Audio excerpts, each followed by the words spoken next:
Amis téléspectateurs de Chadil Pano Télévision, bienvenue à ce magazine sur votre chaîne YouTube dont voici les sommaires.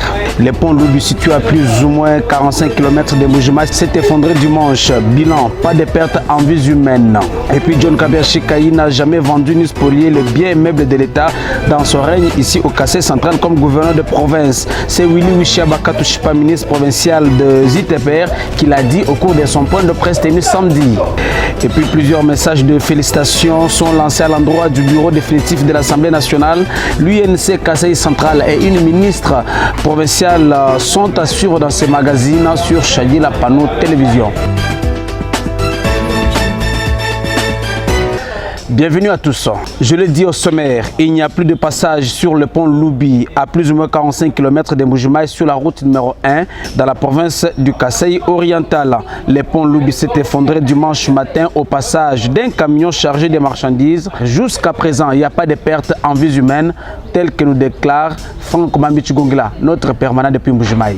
La ville de Mbujimai se réveillait ce dimanche 26 mai, coupée du territoire de Kabeya Kamwanga. Le pont jeté sur la rivière Loubi, 42 km du chef-lieu du Kassai oriental, sur la route nationale numéro 1, a cédé sous le poids d'un gros camion lourdement chargé. L'engin s'est affaissé avec une partie de l'ouvrage. Plus de peur que de mal, l'accident a fait une seule blessée parmi les passagers. La victime touchée à la tête est aux soins dans une structure sanitaire à Kabeya Kamwanga.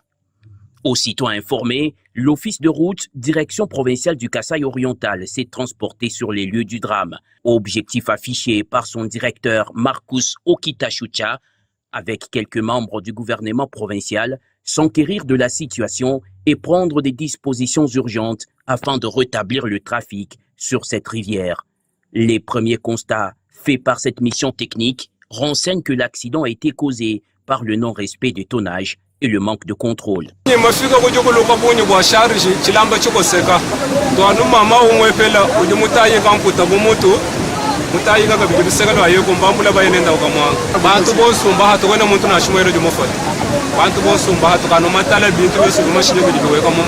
Pour l'heure, il n'est plus possible de gagner Mbujimai par la RN1 en provenance de Kabeya Kamwanga et vice-versa. Un coup dur à l'économie est-kassaïenne de Jean Berne. Cette route étant l'une des principales voies d'approvisionnement de cette partie du pays par l'ouest. En attendant une solution durable, le directeur provincial de l'office de route, Marcus Okitachucha, annonce de ce lundi les travaux d'ouverture d'une route secondaire à partir de Macha.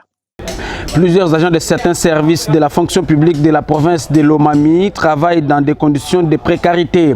Si certains sont sous-manguiers, d'autres sont dans la véranda sans chaise ni table. Robert Luzungu, chef de division provinciale, précise que cette situation a été soumise aux autorités compétentes pour des solutions idoines. Robert Luzungu est dans ses propos choisis ici par notre permanent, Sylvain Fizemukadi, depuis la province de Lomami. Je sais que le début a été toujours difficile, mais sinon je sais que tout évolue bien.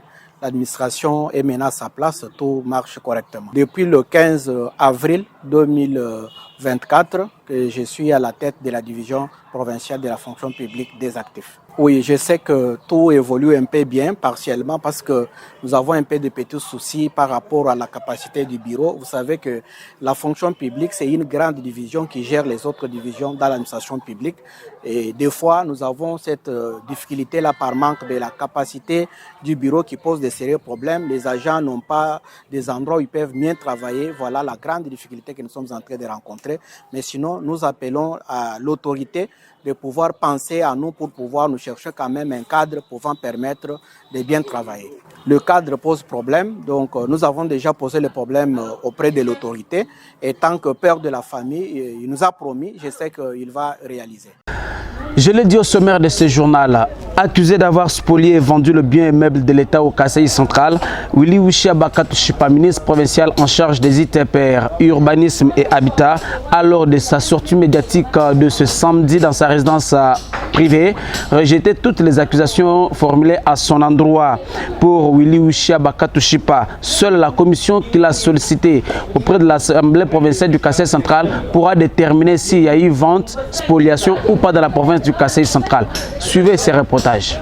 D'entrée de jeu, Willy Wishi Abakatushipa, ancien ministre provincial des ITPR, urbanisme et habitat, a balayé du revers de la main les accusations formulées contre lui sur la spoliation, des affectations des biens et meubles de l'État. Avant d'être ministre à l'Assemblée provinciale, j'étais le président de la commission de récupération des biens meubles et immeubles de la province. Et dans cette commission, j'avais enquêté même sur cette spoliation.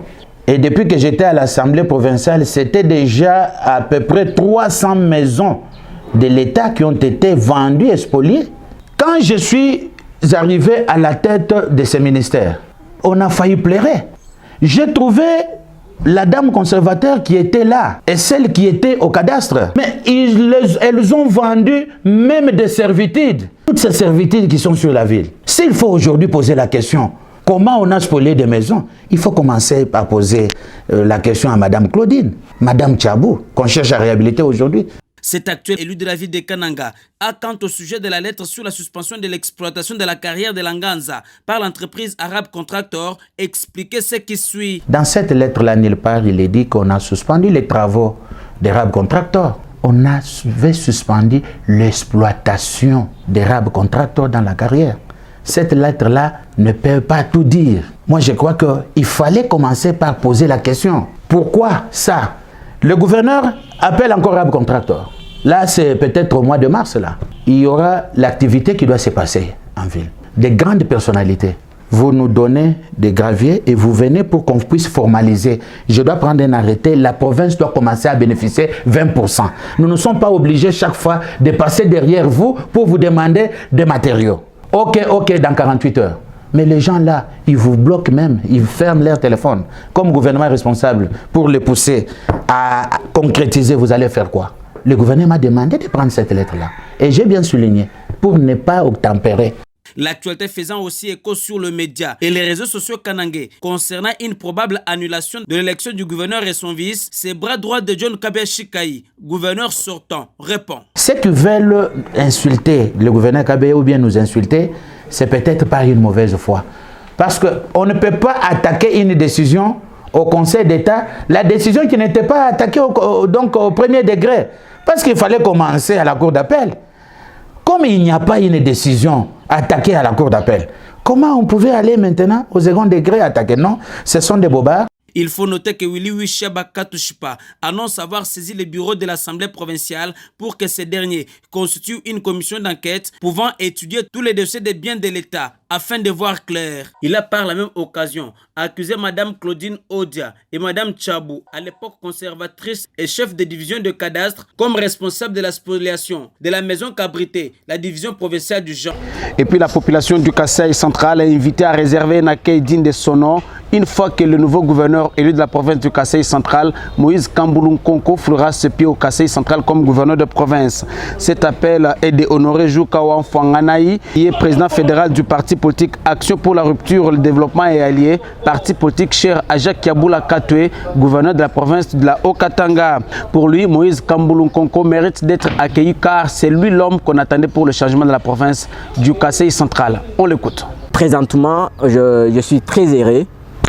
Je suis très heureux d'attaquer les voix des ondes ou les médias pour parler de notre province parce que nous avons eu l'état d'avoir un bon gouverneur. Et un bon gouverneur, c'est quel gouverneur? Nous avons eu le temps d'avoir un nouveau gouverneur appelé au nom de Messier Joseph Moïse Kambulu Nkonko. C'était meilleur gouverneur, je dirais. C'était meilleur gouverneur. Et peut-être qu'il y en a des gens qui vont me contredire pourquoi vous avez commencé à prêcher M. Kambulu qu'il est meilleur gouverneur. Non. Mais moi, j'essaie de voir, j'appelle M. Kambulu qu'il est meilleur gouverneur. Par rapport à ce que moi-même, j'ai conçu. J'ai remarqué que dans 2 semaines que M. Kambulu a été élu gouverneur, il y a quand même du changement dans notre province. Parce que, mais Jacques Kiaboula soutient M. Kambulu et Jacques Kiaboula veut que Kambulu puisse travailler comme lui travaille du côté au Katanga. Alors, c'est cela, je souligne que dans 2 mois ou 3 mois, notre province du Kasaï central va devenir comme la province du Haut-Katanga, comme la province ville de Kinshasa, comme la province du Kolwezi, avec M. Kambulu. Parce que Kambulu, c'est quelqu'un qui aime sa population. Parce que je ne l'apprécie pas parce que je vais travailler avec Kambulu. Non, je n'ai pas demandé du travail à Kambulu. Mais j'aime que Kambulu travaille dans la vision du chef de l'État et ensemble avec nos députés provinciaux. Nous avons compris que les gouverneurs donc, la personne qui fut gouverneur de la province du Kassai central n'était pas à la hauteur de changer la province. Je l'ai dit. Moulou attend l'ordonnance présidentielle, dont le chef de l'État lui-même doit confirmer la personne qui ont été élus comme gouverneur par les députés provinciaux. Le message dont la population doit comprendre que nous avons eu un nouveau gouverneur. Nous devons l'accueillir chaleureusement parce que c'est un gouverneur qui vient par rapport à nos recommandations que nous avons été en train de faire à nos députés provinciaux. Il y en a déjà des médias qui ont attaqué les médias pour que l'on change la classe politique. La classe politique que l'on est en train de demander pour que l'on ne change, ce n'est que d'avoir un nouveau gouverneur comme M. Kamboulou, qui est arrivé à la tête de la province. Et puis la chaîne de télévision Chadila Panou Télévision s'est fait aussi remarquer dans quelques actions en faveur de ses abonnés. Cette chaîne a sponsorisé le week-end dernier l'anniversaire de Elim Poutou Kalumba Di Kayeke. La cérémonie a eu lieu à la maison provinciale située à Kapanda dans la commune de Katoka.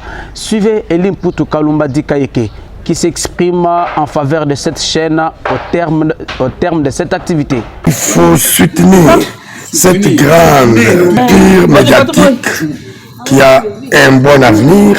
C'est beaucoup pour Chadila Panou, c'est une grande structure que nous devons tous soutenir.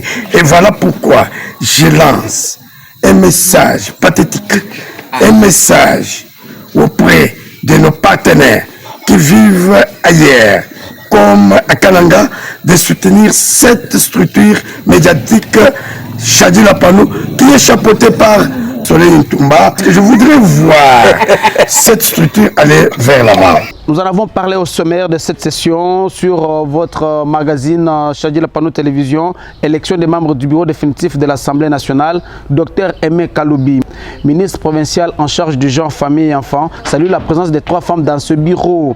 La ministre provinciale en charge du genre précise que ceci est la volonté du chef de l'État, champion de la masculinité positive qui a tout fait pour que la parité règne au sein du bureau de l'Assemblée nationale. Dr Emerance Kaloubi est dans ses propos choisis par Moïse Toumbaka-Bongo. Sincèrement merci au président de la République, chef de l'État, Félix Antoine Tshisekedi Tshilombo, pour la volonté combien louable qu'il a accepté de nous placer une femme à la tête du gouvernement congolais. Et aujourd'hui encore, comme garant de la masculinité positive, il vient encore de nous marquer positivement pour égaliser ce que nous avons toujours besoin, ce que nous avons toujours créé. Il vient de répondre positivement à notre besoin d'avoir une égalité au bureau définitif de l'Assemblée nationale. Monsieur le Président, chapeau bas, merci beaucoup pour ça. Et nous profitons de l'occasion pour féliciter tous les bureaux qui est dirigé maintenant par honorable président Vital Kamerhe. Avec toute l'équipe, nous vous demandons, chers honorables, de tenir ces femmes qui sont à côté de vous, mais dans la main vers une même direction, de façon que ces femmes ne trébuchent pas. Bien sûr, il y a plusieurs tâches qui les attendent, mais avec votre concours, votre expérience sur laquelle nous comptons, nous savons que ces femmes ici vont faire arriver le pays au bon port auquel nous espérons. Oui, à ces femmes ici, nous leur réitérons notre gratitude, nous leur disons sincèrement félicitations pour ce mérite. Ce n'était pas donné à tout le monde, ils ont été plusieurs, mais le choix est tombé sur eux 3. Nous les encourageons, nous leur demandons de bien travailler, de faire la valeur de femmes. Là où une femme travaille, nous savons qu'il y a la transparence, il y a la bonne gestion, il y a la paix. Nous leur demandons de rester fidèles, de rester sereines, de compter sur leur intelligence et leur savoir-faire. Et de leur part, l'Union pour la nation congolaise, UNC Kassai Central, a fêté également l'élection de Vital Kamerhe au poste du président de l'Assemblée nationale congolaise. Une caravane motorisée et un concert jusqu'à l'aube, une déclaration de soutien ont marqué cette fête dans la province du Kassai Central. Suivez l'extrait de cette déclaration qui a été lue à la permanence du parti sur la ville de Kananga. Honorable Président, nous, l'UNC Interfédération du Kassai Central, rendons grâce à Dieu, lui le maître des temps et des circonstances, pour votre brillante élection à la tête de la Chambre basse du Parlement que nous avons accueillie avec grande satisfaction et enthousiasme ce mercredi 22 mai 2024. Cette prestigieuse institution que vous avez eu l'honneur de gérer en y laissant des empreintes très remarquables il y a de cela 15 ans. De ces faits, l'UNC Interfédération du Kasaï central fait ses éloges aux élus nationaux qui ont traduit en acte la volonté du peuple congolais en jetant leur dévolu sur votre personne. Consciente de défis majeurs qui sont à relever par l'Assemblée nationale, l'UNC Interfédération du Kasaï central reste très optimiste que votre avènement à la tête de cet organe apportera un vent nouveau pour le décollage de notre pays tel que prôné par son Excellence Monsieur le Président de la République, chef de l'État Félix Tshisekedi Tshilombo, à qui nous rendons un hommage mérité pour cette marque de confiance placée en vous. Par la même occasion, l'UNC Interfédération du Kasaï central félicite l'honorable Tshilombai Moussaou Isaac Jean-Claude, digne fils du terroir, ainsi que les autres membres du bureau pour leur élection et leur souhaite un fructueux mandat.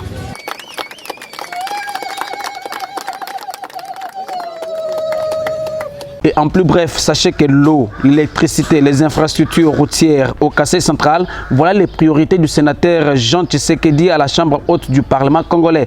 Le sénateur Jean Tshisekedi en a discuté avec le membre du bureau provisoire du Sénat au lendemain de leur installation.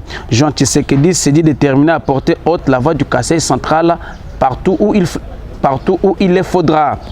Et puis autre chose, bonne nouvelle dans la jeunesse congolaise. Une jeune congolaise ressortissante de l'université de Kinshasa a battu ses pairs des universités de Paris, Panthéon-Sorbonne et bien d'autres universités lors d'un concours organisé sur le procès fictif par la Cour pénale internationale. Cette ressortissante du Kasaï central, bien sûr, Déborah Chidibi, a remporté ce prix au terme de son plaidoirie exceptionnel dont voici son extrait. Madame Stacey Adams. Et in fine, d'ailleurs, il est précisé que cette dernière est allée de manière en cachette vouloir indemniser les victimes à l'insu de tout le monde. N'est-ce pas là un acte qui prouve d'une manière ou d'une autre qu'elle est liée par les actes qui sont produits sur le territoire du Ouattara et que ce n'est pas le dirigeant de la société Nalis, M. John Claquet. Madame la Présidente, honorable juge, tel que vous l'avez retenu dans l'affaire Germain Katanga, vous n'êtes pas appelé à statuer sur des suppositions, mais plutôt sur des preuves, donnant des motifs substantiels de croire, non seulement que des crimes ont été commis, mais qu'ils ont été commis par ceux qui sont accusés en ce jour. Mais en plus, le Conseil des victimes ignore des événements très importants dans la trame factuelle. C'est qu'il existe une actrice. Et bien voilà, nous allons nous envoler maintenant dans la province du Kasaï, plus précisément à Tshikapa, chef de cette province, où notre permanent Omar Kakumba a fait la ronde de la ville de Tshikapa et il a posé cette question à cette population. Un père, soit un enfant qui perd ses parents est appelé orphelin. Mais un parent qui perd ses enfants, soit son enfant, comment on peut l'appeler? Suivons ça et on se retrouve tout juste après. À tous les spectateurs, auditeurs et Shadila Panou TV, on était contents devant vos écrans, c'est Omar Kakumba. Le nom c'est Socrate Kapoumou qui est en direct avec Shadila Panou TV. Socrate, il y a une question qui t'arrive, est-ce que tu peux nous répondre? Lesquels d'abord? Un fils qui a perdu son père, on lui appelle orphelin. Comment on peut appeler le père qui a perdu aussi son fils? Pardon, réponds, je n'ai pas compris. Je demande ici. Ah bon? Le fils qui a perdu son père, on lui appelle orphelin. Comment aussi on peut appeler le père qui a perdu aussi son fils? Attends que je me réfléchisse d'abord. En tout cas, je sais que vous allez répondre très bien là. Ah ouais. Comment on peut l'appeler? L'enfant qui a perdu son père. On lui appelle orphelin. Maintenant, le père qui a perdu aussi son fils, comment on peut l'appeler aussi? Le père qui a perdu son fils. Ah oui, qui a perdu son fils. On l'appelle père orphelin. Père orphelin. Merci beaucoup pour la réponse. Comment t'appelles? Ok, merci beaucoup Clémence, je suis fier avec le nom de Clémence. Tu vois, hein, elle est Clémence, vraiment. C'est très bon. La fille qui a perdu son père, on l'appelle orpheline. Comment aussi on peut appeler les pères qui a perdu sa fille? Le père qui a perdu sa fille. Ah oui. Il s'appelle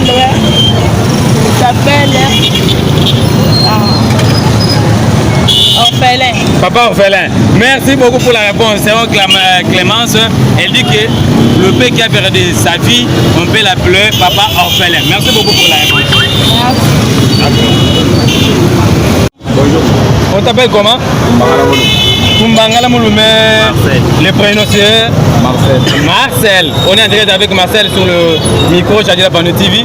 Marcel, le fils qui a perdu son père, on lui appelle orphelin. Maintenant, comment on peut aussi appeler le père qui a perdu son fils?